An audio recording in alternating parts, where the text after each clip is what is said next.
Damn. You mentioned KZ Okpala earlier and the potential of him on John Morant. Another guy that I'm looking for is Davion. Harrison is caught in a lot of slack. I think Davion has had some good non-box score games for sure. I think Portland being an example. I want to see Davion have a good box score game Yeah. because he's capable, and we know that he is. And there might be, depending on how the lineup goes for with Keegan Murray in the starting lineup. Now, there could be some more scoring opportunities for him. I would prefer his scoring opportunities come as he's trying to get to the basket. But Davion is another guy I want to see something from tonight. Yeah. I would love your guys' thoughts on this because I feel like I might have a naturally too low of a bar, too low of expectations for Davion, and not in a condescending or rude way, but like I've been watching Davion play. Defensively, we know what he brings, and he's done well for the most part. Offensively, he runs the Kings the same way De'Aaron Fox runs the Kings. We haven't had to see the Kings switch up a lot, even if the scoring has dropped off with that second unit, mostly because of the talent has not stepped up as much, himself included. His scoring has not nearly been good enough, and that's the major area where he needs to improve. But I haven't looked at Davion as that bad in these first three games. And then I've gone back and looked at the numbers and gone, oh, wait a minute, you need a lot more from someone who's that important. So I'm curious, like, what have you guys seen when actually watching? Like, take the stats out of it. When you're watching Davion, are you seeing good but not enough? Because I think that's where I'm at. Yeah, that's what I'm seeing. I'm seeing he's been okay. He hasn't been dreadful or nothing like that. But I haven't seen a whole lot of impact. That's a game. great word. Yeah, that's a great word. Yeah, just haven't seen enough from it, and I think he's capable of a little bit more. And I just haven't seen enough of it so far. I think he can be an impactful player. And I think that's the part we were alluding to there a moment ago. Like we've seen him be impactful on the defensive side of the ball plenty of times.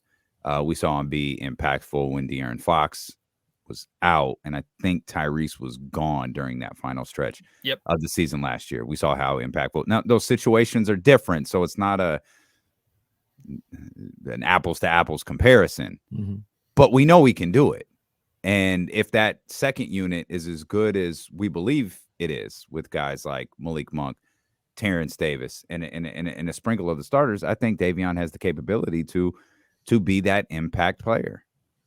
I do too. I mean, and we know that, like, because he's had moments. He had a really nice moment in the Clipper game where he showed off his mid-range game that he hadn't really shown off too much. He put the ball on the floor, had a kind of a crossover, step back, lost his man, hit a jumper, and was like, okay, let's see if Davion can get his offense going a little bit. I don't remember him doing anything else offensively from that point on, and that was in like the second quarter of the game.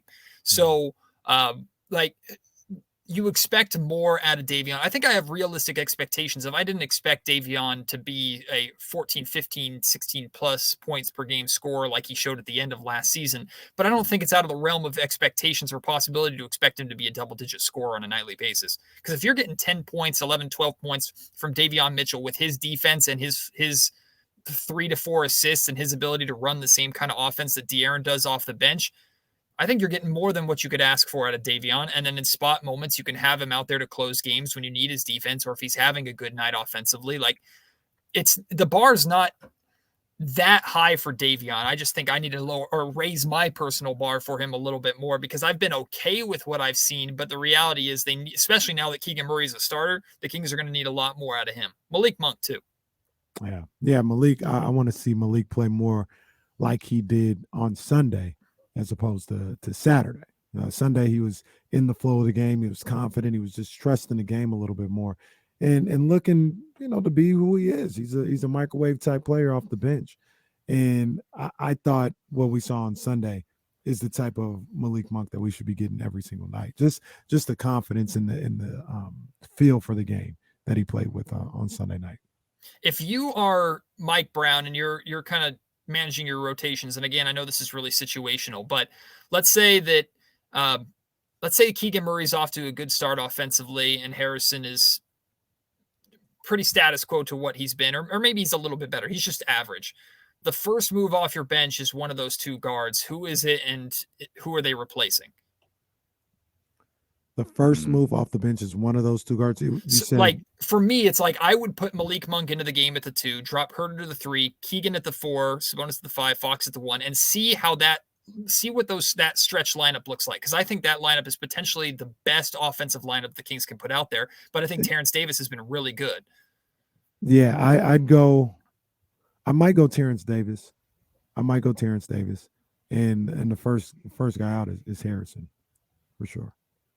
I think Malik, I think Malik had a goose egg, didn't he? Like he had a 0-point performance. Was it against the Clippers? Maybe. Yeah, Clippers. Or he had it really low, maybe 2 or 3 points. Yeah, it was something. But like he's another guy where, yeah, like where's the guy from LA? Mm-hmm.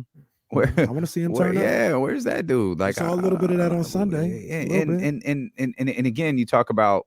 I don't think asking Davion to do these things, asking Malik Monk to do these things, is asking these guys to do anything out of what they're capable of, right? Like we're not asking them to be De'Aaron, we're not asking them to be LeBron, we're not asking them to be a Giannis Antetokounmpo or something like that. Yo, we saw Malik do this. Do it now. Yeah, that's what they brought you here for. Like, do that now. And I think he will, and I think he's capable. And have we seen that lineup that you just referenced? I mean, we only it would have had to have been in one of the last 2 games, but I don't like it was in the first quarter. Well, I don't know if Herter was out there, but I think that in the second part of the first quarter of the Clippers game, of the Warriors game. Okay, I feel like we saw that because Sabonis started playing really well. I know Monk has some.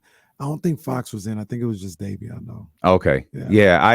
I'm with Matt. I'd like to see that lineup. I'm good with that. If we haven't, yeah. Like and going back to opening night, obviously Keegan Murray didn't play, but when the Kings went on their really big run in the second quarter on opening night, it was a Fox.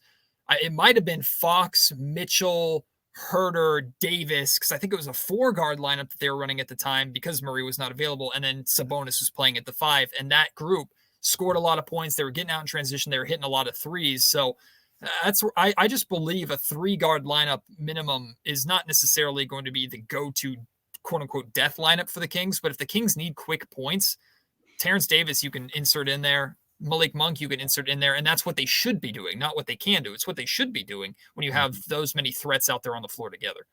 I agree. The Kings have had death lineups in the past. That's just usually where the game went and died. Oh,